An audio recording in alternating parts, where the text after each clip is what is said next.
श्री नवनाथ भक्तिसार कथा अध्याय 17 गोपीचंद राजाला नाथ दीक्षा. श्री गणेशाय नमः. दुसरा दिवस उजडला. कानिप गोपीचंदाला म्हणाला, राजा, जालंधरनाथांना कोठे पुरले आहे ती जागा दाखव. राजा म्हणाला, चला मी दाखवतो. कानिपने राजाबरोबर आपल्या शिष्यांना पाठवले. ते ती जागा पाहून आले. कानिप म्हणाला, राजा, जालंधरांना बाहेर काढण्यापूर्वी तुझ्यासारखेच दिसणारे 5 पुतळे तयार करून आण. सोने, रुपे, तांबे, पितळ व लोखंडाचे पुतळे बनव. राजाने कारागिराकडून हुबेहूब पुतळे घडवले.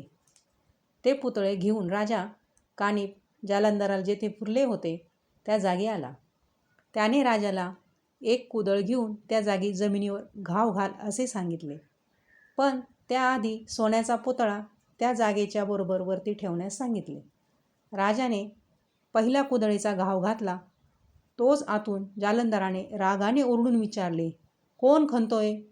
राजा म्हणाला, मी गोपीचंद राजा खणतोय. ते शब्द राजाने काढले. तोच कुपावर ठेवलेला होता तो सोन्याचा पुतळा जळून गेला. राजा घाबरला. मग कानिपने रुपयाचा पुतळा ठेवून खणायला सांगितले. तेव्हा पण त्या पुतळ्यावर जालंधराचा रागाचा परिणाम झाला व तो जळून गेला. मग तांबे, पितळे, लोखंड यांचे पुतळेही क्रमाने जळून गेले. कानिपाने राजाला खुणेने जवळ बोलावले आणि म्हटले, आता जरा वेळ थांब. मग पुन्हा कुदळीचा घाव घाल. कोण म्हणून विचारले की मी सांगेन. राजाने जमीन उकरण्यासाठी पुन्हा जरा वेळाने कुदळ उचलली. तेवढ्या वेळात कुपात जालंधर विचार करू लागला. 4-5 वेळा मी संतापाने गोपीचंद राजाचे भस्म करण्याचा प्रयत्न केला, पण तो मेला नाही. हे मोठे नवल आहे. आता तो जर असला तर समोर दिसताच तो चिरंजीव होईल. इकडे चिरंजीव मंत्राने भस्म करून कानिपाने राजाच्या कपाळाला फासले. मग तो म्हणाला, घाल घाव. राजाने कुदळ मारली. आतून जालंधराने विचारले, अजून कोण हा कुदळ मारतोय? तेव्हा पटकन कानिप म्हणाला, गुरुजी, मी तुमचा बालक कानिप गोपीचंद राजाला घेऊन आलोय. त्याला जमीन उकरायला सांगितली आहे. गुरुजी, तुम्हाला भेटण्यासाठी मी उत्सुक आहे. ते शब्द ऐकताच जालंधराचा राग कोटच्या कोठे मावळला. त्यालाही कानिपाला भेटायची उत्कंठा लागली. गोपीचंद राजा चिरंजीवी हो असा आशीर्वाद त्याने दिला. सेवकांना बोलावून भराभर जमीन खणण्याचे काम चालू झाले. कुदळीचे घाव वज्रास्त्रावर पडले व खणखण असा आवाज झाला. तेव्हा आतून जालंधराने इंद्रास्त्र युजून वस्त्रास्त्र मोकळे केले व स्वतः जालंधर बाहेर आला. कानिप व जालंधर अगदी प्रेमाने भेटले. गोपीचंदाने जालंधराला साष्टांग दंडवत घातले. तेव्हा जालंधर म्हणाला, बाळा, तू दैवयोगाने वाचला आहेस. आता तू सूर्यचंद्र असेपर्यंत अमर होशील. जालंधराने मैनावतीचे, गोपीचंदाचे व कानिपाचे सांत्वन केले. मग तो गोपीचंदाला म्हणाला, राजा, आता तू ठरव. तुला हे नश्वर राज्य व भोग हवेत की विरागी व्हायचे आहे? हे राज्य, ही संपत्ती क्षणिक आहे. वैराग्याचा मार्ग व भोगाचा मार्ग दोन्ही तुला मोकळे आहेत. तुझा विचार तू कर. गोपीचंद विचार करू लागला. आज 11 वर्ष खोल गर्देत जालंधर जिवंत राहिला. यमाला याने नमविले आणि मला भस्म करून टाकणार होता. 5 पुतळे याच्या इच्छेमुळे जळाले. माझे राज्य वैभव म्हणजे याच्यापुढे चोथा.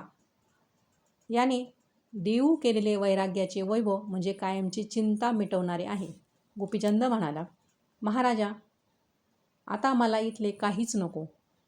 आपण मला आपल्यासारखे करावे. जालंधर म्हणाला, नीट विचार कर.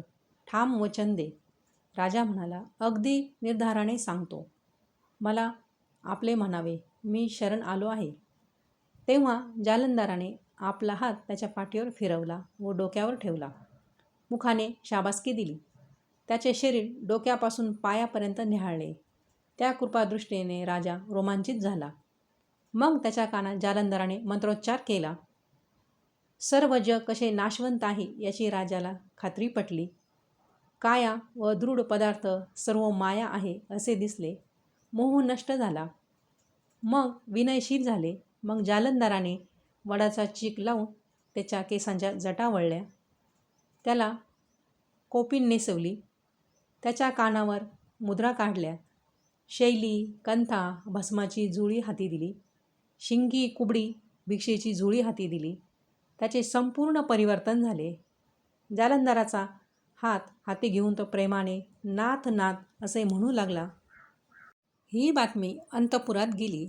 त्यामुळे स्त्रीवर्गात एकच हाहाकार उडाला. स्त्रिया शोक करू लागल्या.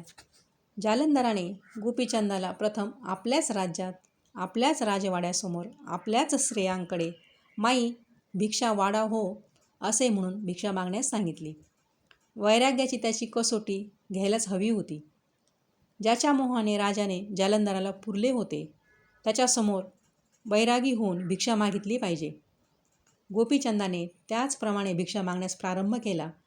तेव्हा मात्र त्याला पाहून स्त्रियांना फारच दुःख झाले. पाहणारे लोक हवालदिल झाले. पण गोपीचंद अचल होता. गुरूंची आज्ञा मानणे हेच त्याचे काम होते.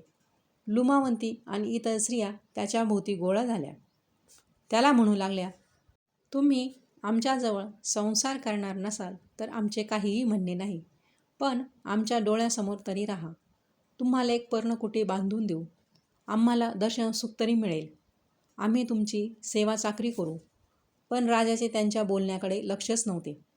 स्त्रियासारख्या प्रश्न विचारत होत्या व गोपीचंद योगातील गूढ उत्तरे देत होता. पुन्हा त्याने भिक्षा मागितली तर भिक्षा न घालता त्या रडत रडत जवळ येऊ लागल्या. तेवढ्यात मैनावतीने शिजलेले अन्न आणले.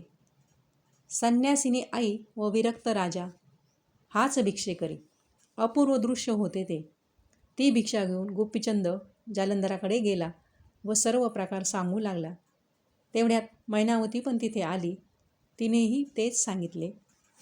जालंधर व कानिफ, मैनावती व गोपीचंद यांनी त्यानंतर नाथपंथातील योगविद्येसंबंधी 3 दिवस खूप चर्चा केली.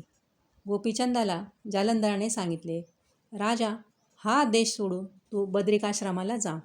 लोखंडाच्या काट्यावर उभा राहून तू 12 वर्ष तप कर. राजा लगेच जायला निघाला.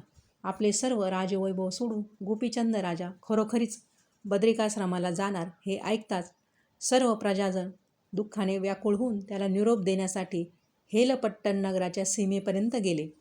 लुमावंती राणीचा पुत्र मुक्तचंद याला मंत्र्यांनी त्यानंतर राज्यपद दिले. जालंधराने त्याचा राज्याभिषेक केला. राजाच्या सर्व सरदारांना व मंत्र्यांना त्यांच्या योग्यतेप्रमाणे वस्त्र व भूषणे देऊन त्यांचा गौरव केला. मुक्तचंदाच्या आज्ञेत राहा असे सर्व स्त्रियांना सांगितले. मैनावतीला गोपीचंदाप्रमाणेच मुक्तचंदाची काळजी घेण्यास सांगितले. नंतर जालंधर, कानिफ व त्यांचे शेकडो शिष्य 6 महिने तेथेच राहिले व त्यांनी राज्याची नीट व्यवस्था लावून दिली. इति श्री नवनाथ भक्तिसार कथा अध्याय 17 संपूर्ण. गोरक्ष जालंधर चरपडाच अडबंग कानिफ मच्छिंद्रराध्या चौरंगी रेवनाक भरती संज्ञा भूम्यां बबूर्नवनाथ सिद्धा. गोरक्ष जालंधर चरपडाच अडबंग कानिफ मच्छिंद्रराध्या चौरंगी रेवनाक भरती संज्ञा भूम्यां बबूर्नवनाथ सिद्धा.